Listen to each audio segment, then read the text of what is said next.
Men in Black, c'est genre ma saga culte. 20 ans après, je prends encore énormément de plaisir à me refaire la trilogie et surtout les deux premiers films qui sont juste géniaux et qui clairement traversent les âges de manière parfaite. Alors oui, à l'annonce du retour de la franchise, je me suis hypé. Surtout qu'il ne s'agissait aucunement d'un reboot où là ça m'aurait clairement dérangé, mais d'un spin-off qui prend place après, ce qui est un très bon choix. Le film y fait d'ailleurs quelques références à la saga originelle, mais ça reste très léger. Vous attendez pas des caméos ou des éléments cruciaux, ça n'arrive pas. Bref, vous l'avez compris, je vais vous donner mon avis sur Men in Black International sans spoiler et cela en 3 minutes.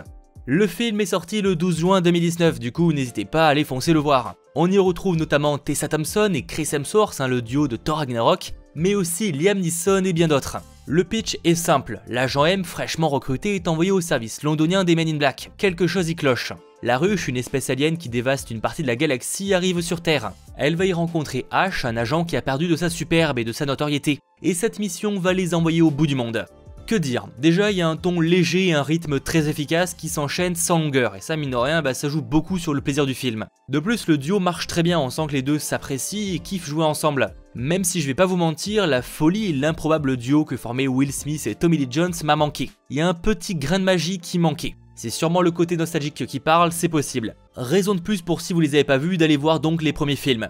Malgré tout, il y a quand même un défaut, c'est qu'aucun acteur ne sort réellement du lot. Certaines histoires sont intéressantes, l'homme qui vit avec un succès passé qui se détériore, et la fille qui souhaite prouver ce qu'elle vaut, tout en sachant pas vraiment où elle va. Les deux se complètent vraiment bien et je trouve que ça les réconforte. C'est pourquoi leur prestation n'est pas mauvaise, loin de là, elle est juste très correcte, mais elle ne se prend pas la tête. Et c'est au final ce que je reproche au film. Je m'y attendais évidemment, mais Men in Black International se contente d'être une comédie peu surprenante. Rien n'est incroyable, mais rien n'est mauvais non plus. Du coup, on passe un bon moment devant un long métrage des plus divertissants, sans ressortir l'air ébahi.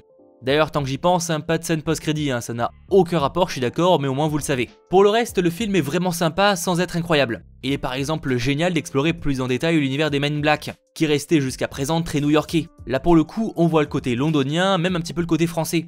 Il est aussi très intéressant de voir comment les choses ont évolué pendant les années. L'organisation est bien différente de celle que l'on connaissait. Ils sont plus évolués technologiquement parlant, ça c'est évident, mais même au niveau des mentalités, elles ne sont plus les mêmes. On ressent que certains s'agacent de comment tout cela a évolué, et même si c'est pas bien longtemps exploré, c'est très intéressant. Je pense par exemple à un personnage qui n'apprécie pas forcément la manière dont on traite les aliens, et qui aimerait être beaucoup plus radical. Ça pourrait être quelque chose d'intéressant pour un prochain film, mais je théorise.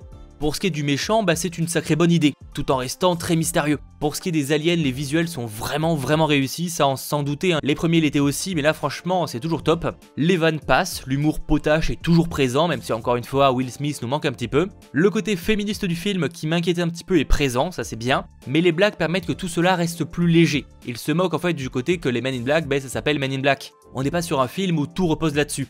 Au niveau des scènes d'action, elles sont vraiment plaisantes à regarder, les décors aussi, il faut dire qu'ils sont très variés, on passe de Paris à Londres, mais aussi le Maroc. Bref, non, je dirais pas que ce film fait honte à la saga, loin de là. J'ai passé un très bon moment et j'espère vraiment qu'ils en feront une trilogie, ce serait cool. En revanche, il reste dispensable, il se veut très classique et on a l'impression qu'il se contente de cocher des cases. L'humour c'est fait, les armes c'est fait, etc. Là où les deux premiers films nous avaient surpris, encore aujourd'hui, autant au niveau du scénario que des chansons ou le visuel, là on est sur quelque chose de plus classique, de plus traditionnel, de plus déjà vu en fait. Mais le duo et l'univers permettent vraiment qu'on passe un bon moment. Voilà plus ou moins mon avis. Je vous inviterai évidemment à faire pareil dans les commentaires, à m'exposer un petit peu ce que vous avez pensé de ce Men in Black International, et si comme moi vous seriez chaud pour un second volet. Comme pour chaque vidéo mon avis, je vous invite à aller donner justement votre avis en haut à droite avec un petit sondage. Ça permet un petit peu de jauger justement ce que vous en avez pensé. Pensez à lâcher le pouce bleu si ce n'est pas déjà fait, et on se retrouve très vite. C'était votre geek, Mathéo, ciao tout le monde.